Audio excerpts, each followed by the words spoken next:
My Lord and my God, I firmly believe that you are here, that you see me, and that you hear me. I adore you with profound reverence. I ask your pardon for my sins and the grace to make this time of prayer fruitful. My Immaculate Mother, Saint Joseph, my Father and Lord, my guardian angel, intercede for me. Snap judgments. This is a reality that we all are very familiar with. What is a snap judgment? A snap judgment is a conclusion that we reach quickly and with little deliberate reasoning. It's a judgment based on first impressions or a gut feeling and incomplete information rather than careful analysis or reflection. And just as the phrase implies, the word snap, it captures this very well. Like a twig breaking, a snap judgment happens instantly and without much effort or intention. You see something, your brain kind of immediately reacts or connects it back to a prior experience or emotion, and you arrive at a verdict before you've really even thought it through. And all of us are prone to snap judgments, to quickly judging another person or a situation without having all the facts. And very often our snap judgments are negative. And Jesus, today in the gospel, you warn us against this tendency that we have to make these snap judgments. We hear from the Gospel of Matthew, "Judge not, that you be not judged. For with the judgment you pronounce, you will be judged, and the measure you give will be the measure you get." And then you go on to describe something kind of absurd. And Lord, sometimes you do this in your preaching. You use kind of a crazy image, kind of an absurd image to bring home a point. This image of a person walking around with a plank in their eye or a log, and yet they're obsessed over the speck in their brother's eye. And they want to try to remove that speck in their brother's eye when they have a huge plank in their own. We often do this. We make snap judgments. We immediately kind of judge others without having all the facts, and we can even obsess over their defects when we ourselves often suffer from the same defect, sometimes to a worse degree. Lord, free us from this tendency that we have, that each of us has. Help us to be humble and to also be willing to abandon our own opinion, so often unfounded, and trust in you, and trust in the goodness of the person before us, and to suspend our judgment rather than coming down hard on people when we know very little about them and about their situation. Because this is prone, throughout our culture, especially now in the digital era and in the era of social media. So much of that culture revolves around anger and kind of gossip and snap judgments. There's a pretty striking case that happened. Maybe you'll remember. It was in the news for a while. It was way back in January 2019, so before COVID, but already when Trump was a thing in the culture and had already been elected president. There was an incident of a student from Covington Catholic School, and the boy, his name was Nick Sandman, appeared in this short video clip that went viral, and it shows him appearing to stand near the Lincoln Memorial in Washington, D.C., and he seems to be smirking at a Native American elder named Nathan Phillips. And it was just a very, very short clip, and all you see is this teenage kid wearing a MAGA hat, kind of staring down this Native American elder and seemingly smirking at him.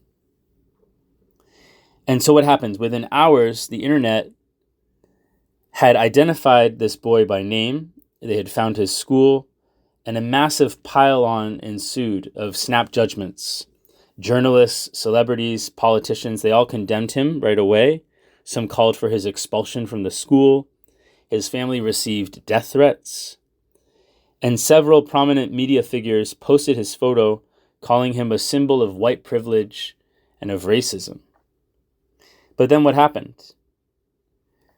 The fuller video emerged. The fuller context of that clip was shown. And the longer footage showed the situation was far more ambiguous. The students had themselves been approached and taunted by a group, and that Phillips, this Native American, had walked into the crowd and right up to Sandman, not the other way around. So the smirk read very differently in that context. Well, the correction never caught up to the original outrage, and that viral moment had already done its damage for this young man. And apparently, there was all sorts of lawsuits afterwards. CNN was sued, so was the Washington Post, and several others for defamation. The point is that we see this second long clip, like a very, very short clip, stripped of its context and kind of just thrown out there for people to judge.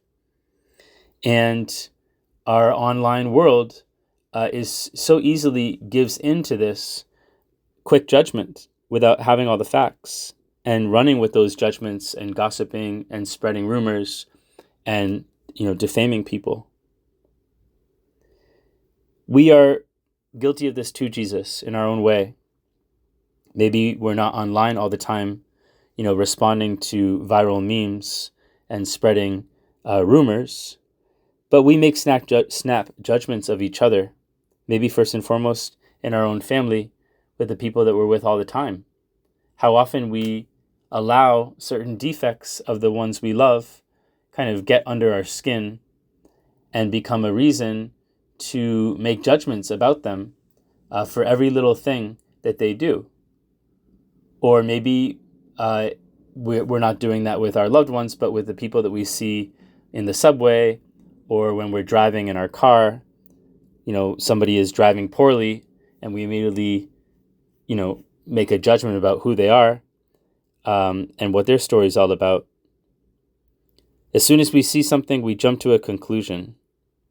And so, Lord, we ask you for the gift of humility, to be detached from our own opinion, but also for the gift of patience, that sometimes we need to suspend our judgment and simply wait to have more of the facts, to get a bigger picture, a better picture.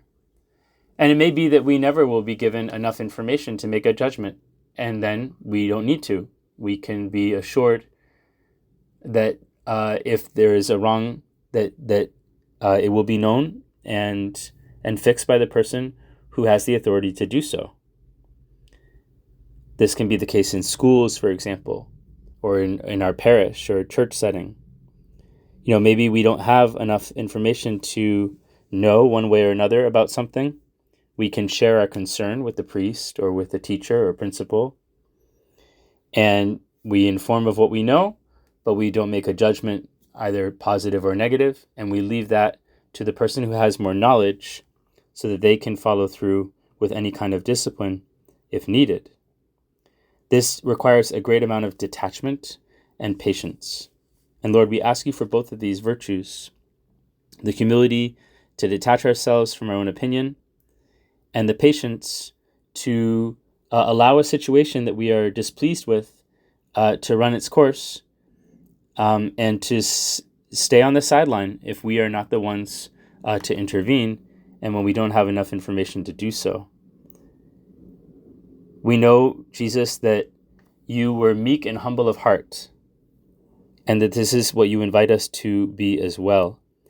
And so help us to leave the judgment in your hands, and to not give in to these snap judgments that are so tempting in our culture. I thank you, my God, for the good resolutions, affections, and inspirations that you have communicated to me in this meditation. I ask your help in putting them into effect. My Immaculate Mother, Saint Joseph, my Father and Lord, my guardian angel, intercede for me.